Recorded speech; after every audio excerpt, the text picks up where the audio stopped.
Frickin' weebs, look!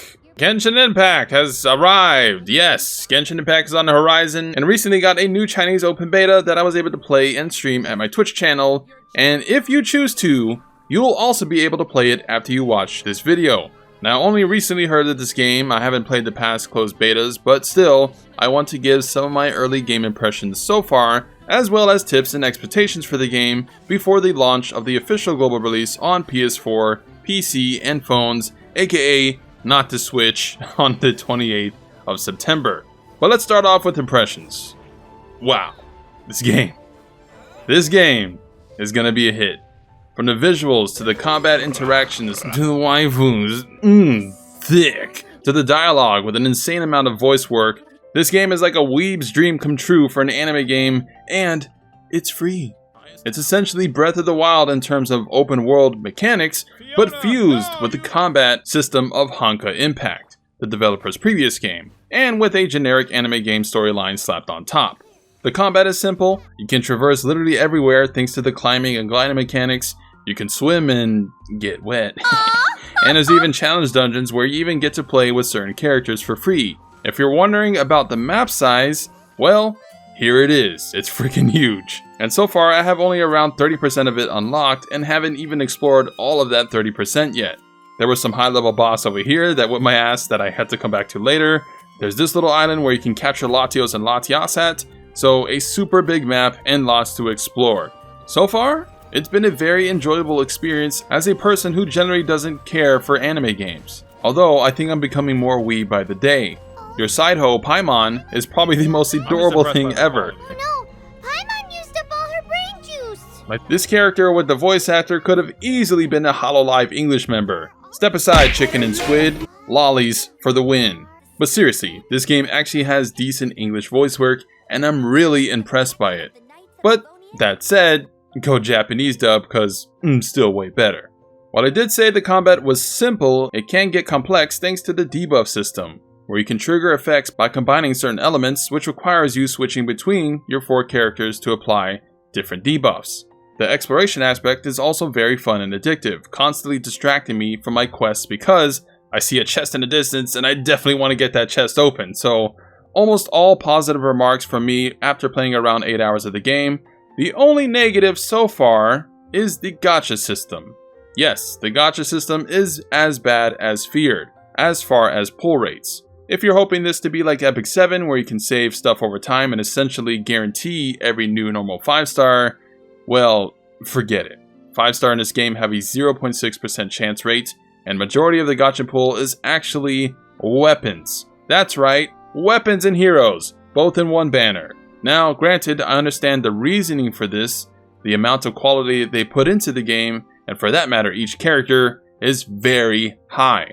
So they have to recoup some of that cost somehow, given there's not much else I can see a person spending money on, as costumes have yet to be in the game as far as I progress, and you probably won't see too challenging content till endgame or perhaps from future updates. So yeah, unfortunately, the gacha system took a hit. However, if you play this game less like a gacha and more like a normal game, just taking what you're given, I think you'll have a better time playing the game. Things could change in the future down the road, but I expect this current rates to stay for a while. With that said, now we'll get into some tips to circumvent that. First tip is the banners. Forget the second banner, the first banner should be your only concern. And I surmise the best strategy is to actually only summon on discount banners going forward. Why? It's not only discounted by 20%, saving money, but your guarantee at the 10th pool is always a 4-star character at the least, while the standard banner says your guarantee is a 4-star item. So between characters and items, especially early on, characters will be worth more. The second reason is if you look at the pools for each banner, they're essentially exactly the same. 5-star characters in both pools. Now granted, the discounted banner is only a maximum of 20 summons before it disappears, but still, I recommend just rolling on the discount banner as this game will be rerollable. That's right, after reaching a certain point in the game, you will get 10 pools worth of currency to start summoning. It takes anywhere from 15 to 25 minutes to get to this point, and if you're familiar with the Arknight's Gmail reroll method, you'll be able to create MiHoYo accounts using just one email the same way. adding a plus number before the @Gmail, come the official launch on the 28th. However, in the Chinese beta, I'm unsure how to reroll because everything is Chinese, but most of you will just wait for the full game to play and reroll, so I'm just telling you ahead of time how to do it so you can do it day 1. Actually, if you can get to rank 10 as well for the pre-registration reward milestones, you'd have enough to clear out the Noel banner. But I think getting to the 10th pool and restarting if it is a dud is faster, unless there's a method to power level to rank 10 in under 15 minutes. With that said, you are given various free characters by progressing story, luckily. You have the Lisa MILF, you have Edgy Eye Patch Guy, and you got Spunky Amber. Are all freebies I've gotten so far on my way to rank 10. There's an event quest to get Shang Ling as well after a certain rank, which I'm excited to actually get as she looks really cute with her little bear buddy and Kung Fu playstyle. And from what I've seen from past beta footage, you can essentially make a free-to-play team, no gacha run, for majority of the game's content. I'll quickly touch on Extension. Get your characters extended as soon as possible. As you can see, they get a big jump in base stats and also have their level limits unlocked. And this is just the first extension when there's 6 tiers to it. They usually require one of these crystal things you can buy from the NPC and Mondstadt, as well as gathering material and usually an enemy material as the third. Ascending up is also required to upgrade your skills, so as far as character progression goes, aside gear and set bonuses, this is the thing to prioritize to handling harder content. Another tip I want to give is to level your characters evenly, as you'll need various elements to solve puzzles and beat certain enemies. The game does give a battle XP to your team, but it's so low that you can't treat the game like Pokemon's EXP share. You want an even spread, or at worst, get 2 characters high level, that way you can combine elements to deal better damage to farm for XP books to raise your other members. There is waypoints in the game, luckily, but these big statues of the 7 are special as they can heal your characters for free. It does consume the healing power when you do it, but it recharges over time. While it may seem like there isn't fall damage, well, there is fall damage, so if you break your unit's legs falling like an idiot, well, just jump to one of these statues to essentially revive them for free, rather than wasting food. And lastly, remember, for PC and phone users, there's an additional web event to get some extra artifacts or prototype weapon on full release. I'll leave a link to the site in the description, but it's more free junk that'll help early game progress faster. If you do plan to reroll, however, keep in mind you might lose these rewards if you make a new account, as the event is tied to a MiHoYo account you make. So if you do plan to reroll and get these items at the same time, you might need to create multiple emails and accounts to do so, but essentially, your main target in this event is the red pair of artifacts, with the blue pair being second best, and lastly, one of the 4 weapons being third best option if all else fails. Each item has a low to it, or a weight I guess you can say, so you can't get all of them at once, but yeah, you want to get the pair of the Phoenix artifacts, and then you can fill the rest out with novice plans for hero XP. You do get multiple chances to get the items by clicking their links once a day, about 5 or 6 attempts a day, so keep doing that until you get the pairs I've talked about. And well, that's about it for now. The game's pretty straightforward, and in the future as I get more into the middle and end game, I'll have a more dedicated Gigatips video like I always do for games like this. Now quickly, before I get into actually how to play the game now, I want to mention some things I hope to see for the future of this game. Obviously the gacha rates are bad, we could all hope they improve. But at the least, an immediate improvement I think would be to change the normal banner to guarantee specifically a hero after 10 summons. So make that the same as the discounted one, rather than guaranteed item, we can get a guaranteed hero. We all play these games for the heroes, right? And even if 5 stars remain rare, at the least you get a hero every 10th pull at worst case scenario. Do it, MiHoYo!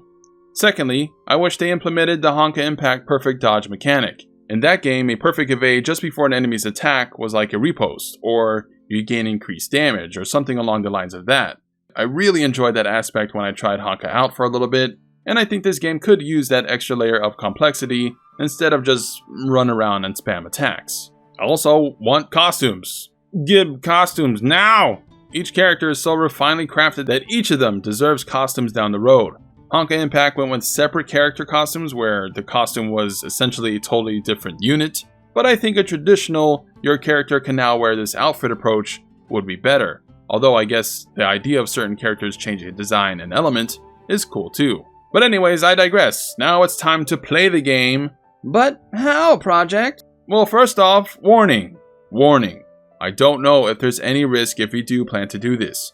You very well could get account banned. You could get computer banned as they install kernel level anti-cheat on the game download, which essentially could mean they could get your data and ban your PC from playing the game, or they could even just IP ban you. In other words, I don't know the consequences if there's any, so proceed with caution. But essentially, this requires a phone download of the app TapTap, the Chinese version. Link will be in the description. You have to make an account there with an email and verification code. If you scan the QR code with your phone here, either with your camera or QR scanning app, you should be able to get the app by scanning this here, even from this video. I'll leave a link to download the game client in the description, so when you go to that site, pick the PC one. It'll take forever to download the game relative to how close you are to China servers, like at least a few hours for most people. But when you do have the game downloaded and booted up, you'll be greeted with a login screen. Click the TapTap option instead, and another QR code will pop up. And now, you need to go to the QR code scanner within the TapTap app itself. Tap that, and you'll be able to scan the code in-game, and that will grant you access to the last step, which is, you need a China name and identification number. This is, well, the funky part. Essentially, you'll have to get a fake ID and name in any ID generating site. I'll leave a link to the one most are using as well in the description. Just copy the name to put into the first field, and then copy the ID to put into the second, and the ID has to be the one next to that name. And then you can click login and you should be good to go, hopefully, if those names and IDs aren't taken. So there you have it. That's how to play the Chinese open beta if you're not actually a Chinese resident. Of course, most of you are probably just going to wait until the official release, as any progress you have with this China server likely isn't going to carry over to a global server account, or even the PS4 obviously. And it's only 2 weeks, so no biggie. In the meantime though, you can check my streams of the game over at twitch.tv/projectwar to see the game in action. Perfect. So you know what to expect. So I hope you guys enjoyed the video. Smash that like button if you're hyped for Genshin Impact. And lastly, subscribe for more Genshin epicness. Don't wait, show that you're not a zero hero. Be the last to stand and let it rain.